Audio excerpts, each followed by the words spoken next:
Wenn Menschen mich heute fragen, wie ich mein Studium geschafft habe, sage ich meistens nur, mit viel Arbeit. Was ich nicht sage, ist, wann ich gearbeitet habe. Nicht tagsüber, nicht am Wochenende, sondern nachts, immer nachts. Ich studierte an einer staatlichen Universität in Deutschland. Kein Prestige, keine Hochglanzbroschüren. Lange Flure, überfüllte Hörsäle, alte Gebäude. Aber es war meine Chance. Mein Weg raus aus der Abhängigkeit. Zumindest dachte ich das damals. Tagsüber saß ich in Vorlesungen, schrieb Klausuren, tat so, als wäre alles normal. Nachts zog ich mir eine andere Jacke an, setzte eine andere Miene auf und ging zur Arbeit. Ein kleiner Betrieb, wenig Personal, lange Schichten. 8, manchmal 10 Stunden.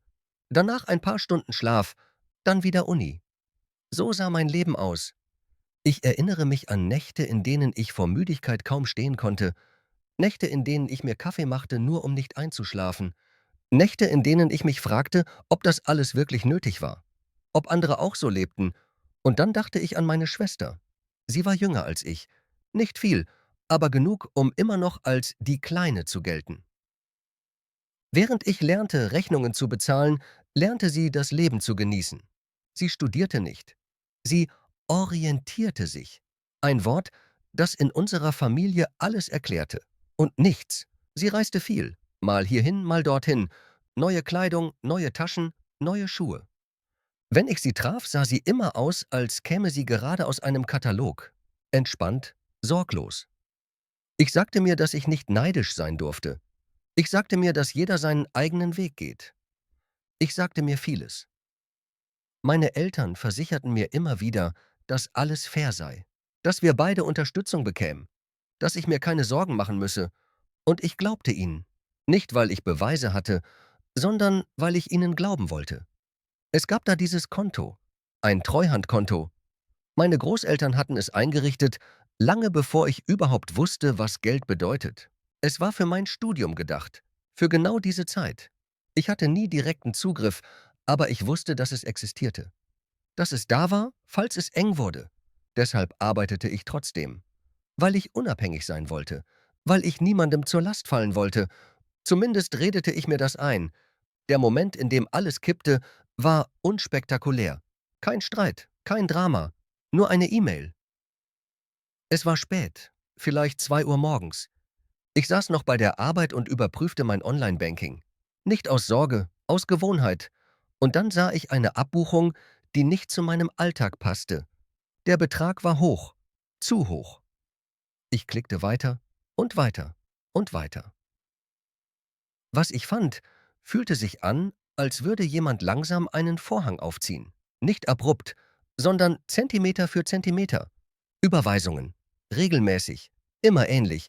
Immer mit einem neutralen Vermerk. Mir wurde klar, dass das Treuhandkonto nicht unangetastet war. Es wurde benutzt. Schon lange. Ich versuchte mir einzureden, dass es einen guten Grund geben musste. Vielleicht Gebühren.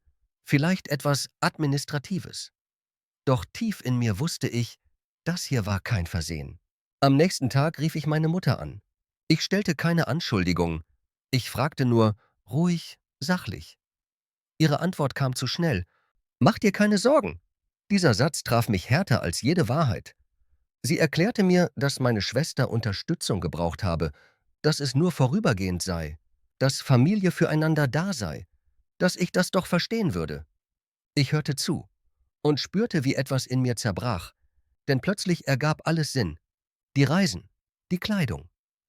Der Freund meiner Schwester, der scheinbar nie arbeitete, aber immer dabei war. Die Leichtigkeit, mit der sie lebte. Sie bezahlte all das nicht selbst. Und ich? Ich arbeitete nachts. In dieser Nacht konnte ich nicht schlafen. Ich lag im Bett und dachte an jede Schicht, an jede Prüfung, die ich übermüdet geschrieben hatte, an jedes Mal, wenn ich mir etwas nicht gönnte, weil ich vernünftig sein wollte. Und irgendwo da draußen kaufte jemand von meinem Geld neue Kleidung.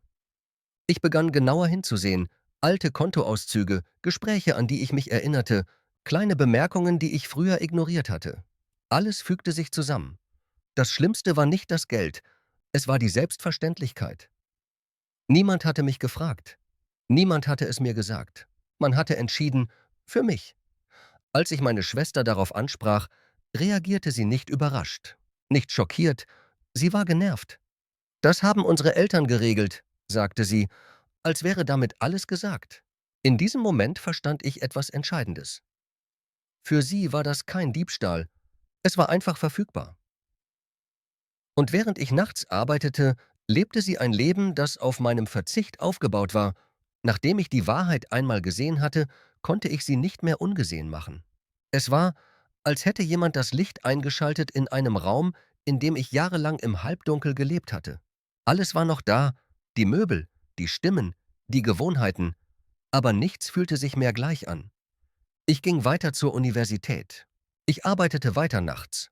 Von außen betrachtet hatte sich nichts verändert, doch innerlich war jeder Schritt schwerer geworden. Jeder Euro, den ich verdiente, fühlte sich plötzlich bedeutungslos an, weil ich wusste, dass mein eigentliches Sicherheitsnetz längst zerschnitten worden war. Ich begann zu rechnen, nicht aus Neugier, sondern aus Zwang. Ich addierte die Beträge, die über Jahre vom Konto verschwunden waren. Kleidung, Reisen, Mieten. Und dann der Freund meiner Schwester. Ein Name, der immer wieder auftauchte. Überweisungen für Unterstützung, für gemeinsame Ausgaben, für ein Leben, das ich selbst nie geführt hatte. Je höher die Summe wurde, desto stiller wurde ich. Ich sprach erneut mit meinen Eltern, dieses Mal nicht vorsichtig, dieses Mal direkt. Ich wollte keine allgemeinen Erklärungen mehr. Ich wollte Zahlen, Zeiträume, Entscheidungen. Die Gespräche endeten immer gleich, mit Rechtfertigungen, mit Schuldumkehr, mit dem Hinweis, dass ich doch der Starke sei. Dieser Satz verfolgte mich. Du bist stark. Du kommst klar. Deine Schwester braucht gerade mehr. Niemand fragte, was mich diese Stärke kostete. Ich erinnere mich an eine Nacht, in der ich nach der Schicht einfach sitzen blieb. Ich ging nicht nach Hause, ich saß in einem leeren Raum, das Licht gedimmt, und starrte auf meine Hände. Diese Hände hatten Tabletts getragen, Kisten geschleppt, Tastaturen bedient, stundenlang. Und gleichzeitig finanzierten sie ungewollt ein Leben, das mich langsam zerfraß. Meine Schwester meldete sich selten. Wenn sie es tat, dann beiläufig. Sie erzählte von neuen Reisen, neuen Plänen, neuen Städten. Nie fragte sie, wie es mir ging. Nie erwähnte sie das Geld. Es war, als hätte sie innerlich beschlossen, dass es kein Thema mehr war.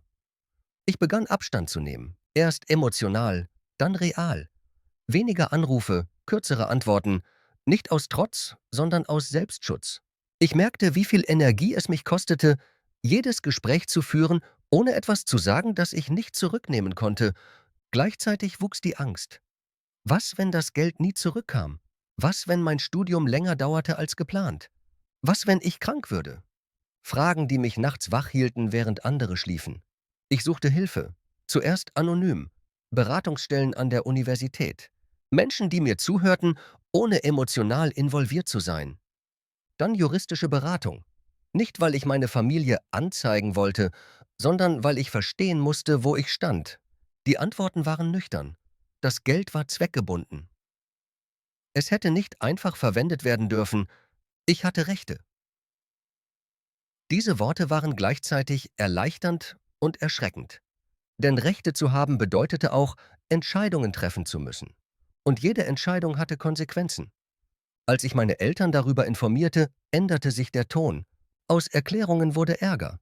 Aus Ärger wurde Enttäuschung. Nicht über das, was passiert war, sondern über mich. Man warf mir Undankbarkeit vor. Egoismus. Kaltherzigkeit. Ich hörte Dinge, die ich nie vergessen werde. Dass ich die Familie zerstöre. Dass ich alles dramatisiere. Dass Geld doch nicht alles sei. Ich fragte mich, warum es dann so selbstverständlich für meine Schwester war. Der endgültige Bruch kam leise. Nicht bei einem großen Streit, sondern bei einem kurzen Satz meiner Schwester. Sie schrieb mir: Du übertreibst. Du hattest doch immer alles. Ich las diesen Satz immer wieder und verstand, dass sie mich nie wirklich gesehen hatte. Ich hatte nie alles gehabt. Ich hatte funktioniert. Ich hatte verzichtet. Ich hatte geschwiegen. Und genau das war mein Fehler gewesen. Der Zugriff auf das Konto wurde schließlich gestoppt.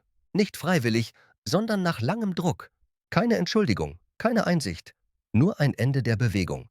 Wie ein Hahn, den man zudreht, wenn das Wasser bereits alles überflutet hat. Mein Verhältnis zu meiner Familie veränderte sich dauerhaft. Gespräche wurden formell, Besuche selten. Nähe wich Distanz. Und in dieser Distanz begann ich zum ersten Mal frei zu atmen. Ich beendete mein Studium nicht mit Begeisterung, sondern mit Erleichterung. Der Abschluss fühlte sich nicht wie ein Sieg an, sondern wie das Ende eines Überlebensmodus. Heute arbeite ich tagsüber, ich schlafe nachts, ich verdiene mein eigenes Geld. Es ist weniger, als ich hätte haben können, aber es gehört mir. Meine Schwester lebt weiter ihr Leben. Vielleicht ruhiger, vielleicht auch nicht. Ich weiß es nicht genau. Und zum ersten Mal ist mir das egal. Denn ich habe gelernt, dass Opfer oft unsichtbar bleiben, solange sie still sind. Und dass Gerechtigkeit manchmal nicht darin liegt, alles zurückzubekommen, sondern darin aufzuhören, für andere zu bezahlen.